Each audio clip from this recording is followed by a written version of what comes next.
ఇక తూర్పుగోదావరి జిల్లా Kadiyam paper mill lockout ప్రకటించింది. ఈ మేరకు పేపర్ మిల్ యాజమాన్యం లాకౌట్ నోటీసులు జారీ చేసింది. గత 5 రోజులుగా కాంట్రాక్ట్ కార్మికుల వేతనాల పెంపు కోసం సమ్మె చేస్తుండగా కార్మికుల సమ్మెతో నష్టాలు వాటిల్లాయని మిల్లు యాజమాన్యం చెబుతోంది. అయితే పేపర్ మిల్లు యాజమాన్యం అక్రమంగా లాకౌట్ ప్రకటించిందని కార్మికులు ఆగ్రహం వ్యక్తం చేస్తున్నారు. యాజమాన్యం అత్యంత నిరంకుశంగా వ్యవహరిస్తోందని కార్మికులు మండిపడుతున్నారు.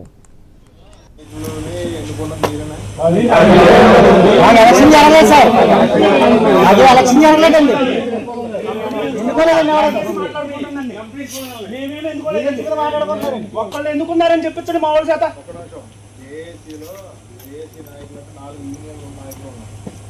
వాళ్ళు డైరెక్ట్ గా వెళ్ళి మద్దతు చెప్పారు. మేము వద్దన్నాం, ఎలక్షన్ కూడా వెళ్ళాలని అప్పుడు గతంలో చెప్పామండి మేము వాళ్ళకి. వినండి, తర్వాత సిఐటి 60 సంవత్సరం ఉన్న 2 యూనియన్లు డైరెక్ట్ గా వాళ్ళు మద్దతు చెప్పారు. ఆ 2 కారణాలు కూడా మీకు తెలిసినా మీరు కావాలని అడిగితే నేనేం చెప్పలేను. మాకేం తెలియదండి. యూనియన్ నాయకులు ఎవరైతే ఉన్నారో వాళ్ళు డైరెక్ట్ గా వెళ్ళి వాళ్ళకి మద్దతు ఇచ్చారు. ఓకే, మేము వాళ్ళందరినీ రిస్టోర్ చేయమని చెప్పాం. అన్కండిషనల్లీ రిస్టోర్ చేసుకోండి, మీ ప్లాంట్ రన్ చేసుకునే అవకాశం మేము గత 5 రోజుల నుంచి డిఎస్పీ మేడం మాట్లాడారు, సిఐ గారు మాట్లాడారు, ఎంఆర్ఓ గారు మాట్లాడారు, తర్వాత అసిస్టెంట్ లేబర్ కమిషనర్ వచ్చి మాట్లాడారు. వీళ్ళందరూ కూడా చెప్పారు. వాళ్ళని 5 రోజుల నుంచి మేము రండి, వచ్చి డ్యూటీ చేసుకోండి, ఇబ్బంది పెట్టుకోండి అని చాలా మార్లు రిక్వెస్ట్.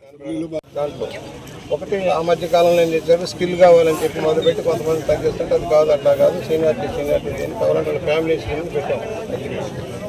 ఇక్కడికి వచ్చేటప్పటికి వేరియేషన్ ఉంది. ఆ మిల్లుకి ఈ మిల్లుకి వేరియేషన్ ఉంది. మేనేజ్మెంట్ ఒకటే, లాభ నష్టాలు పెట్టుకు ఒకటే, కానీ ఈ మిల్లు అంత లాభాలు లేవని వంక పెట్టేసి తక్కువ జీతాలు ఇస్తున్నారు. నేనేమంటానంటే సమాన పనికి సమాన వేతనం అనేది నా స్లోగన్. మేము మొదటి నుంచి చెప్పేది.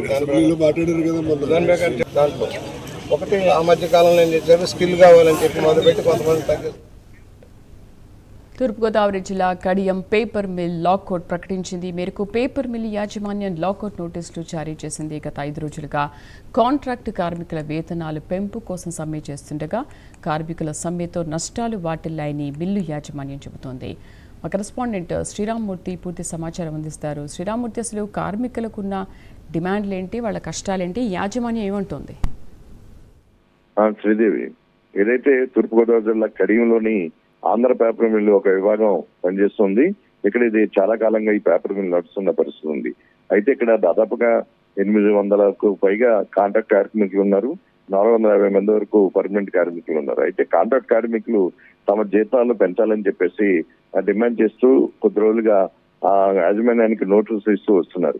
అయితే యాజమాన్యం నుంచి సరైన స్పందన లేకపోవడంతో, సరైన రెస్పాన్స్ లేకపోవడంతో ఈ నెల 27వ తేదీ నుంచి కాంట్రాక్ట్ కార్మికులు సమ్మెకి దిగారు. అయితే తమను సక్రమంగా సంప్రదించకుండా, తమ నిర్ణయాన్ని ఆమోదించకుండా కార్మికులు జేఏసీ పేరుతోటి ఇక్కడ సమ్మెకి దిగటం వల్ల పేపర్ మిల్లు యాజమాన్యం ఒక లాకౌట్ నోటీస్ ని రాత్రి సీషిఫ్ట్ లో అందజేసింది. దీంతో లాకౌట్ ప్రకటించింది. దీని మీద కార్మిక సంఘాలను కూడా మండిపడుతున్నాయి. ఏదైతే కాంట్రాక్ట్ కార్మికులకి జీతాలు పెంచాలనే డిమాండ్ మీద యాజమాన్యం దిగి రాకుండా మొండి వైఖరి వ్యవహరించడం వల్ల సమ్మెకి దిగాల్సి వస్తుందని చెప్పేసి కార్మిక సంఘాలు చెప్తుంటే, ఇది అక్రమ సమ్మె అంటూ పేపర్ మిల్ యాజమాన్యం ప్రకటిస్తూ మొత్తం కార్యకలాపాలను కూడా నిలిపేసింది. దీంతో కార్మికులందరూ కూడా ఇప్పుడు రోడ్డును పడాల్సిన పరిస్థితి వస్తుంది. దీని మీద స్పందించిన లేబర్ డిపార్ట్మెంట్ ఇప్పుడు కార్మిక సంఘాలతోటి చర్చలు జరపడానికి ఆహ్వానించింది. అయితే మరోవైపు ఈ పరిస్థితిని చక్కదిద్దడానికి స్థానిక శాసనసభ్యుడు గోరంట్ల బుచ్చి చౌదరి కూడా కార్మిక సంఘాల నాయకులతో నిన్న మాట్లాడారు. అయితే ఈ రోజు అధికారులతో మాట్లాడిస్తామని చెప్పి చర్చలు జరుపుతామని చెప్పినప్పటికీ కూడా యాజమాన్యం నిన్న రాత్రి నుంచి కూడా ఈ లాకౌట్ నోటీస్ జారీ చేసి లాకౌట్ ప్రకటించడంతో అందరూ కూడా విస్మయాన్ని వ్యక్తం చేస్తున్న పరిస్థితి ఉంది. దీంతో కార్మిక సంఘాలన్నీ కూడా యాజమాన్యం తీరు పట్ల మండిపడుతున్నాయి. వెంటనే లాకౌట్ ని ఎత్తివేయాలని చెప్పి డిమాండ్ చేస్తున్నాయి. అలాగే కాంట్రాక్ట్ కార్మికులకి ఏదైతే జీతాలు పెంచాల్సి ఉందో అది చర్చల ద్వారా పెంచి వారికి అమలు చేయాలని చెప్పేసి కూడా ఇప్పుడు డిమాండ్ చేస్తున్నాయి. దీంతో మాకు యాజమాన్యం తరఫున వీళ్ళు ఏదైతే మిల్లుకి నష్టాలు వస్తున్నాయి, ఆర్థిక ఇబ్బందులు వస్తున్నాయి, దీన్ని కొనసాగించడానికి ప్రతికూల ప్రభావం ఏర్పడింది కాబట్టి మేము లాకౌట్ ప్రకటిస్తామని చెప్పేసి యాజమాన్యం చెప్తుంది. ఎన్నట్ల మీద కూడా ఇప్పుడు చర్చలు జరగబోతున్నాయి. ఈ రోజు చర్చల్లో ఎలాంటి ఫలితాలు వస్తాయనేది చూసిన తర్వాత కార్మిక సంఘాలు కూడా ఆందోళన ఉధృతం చేయడానికి అన్ని కార్మిక సంఘాలు కూడా ఏకమవుతున్న పరిస్థితి ఇప్పుడు కనిపిస్తుంది. శ్రీదేవి. Thank you Sriramurthy.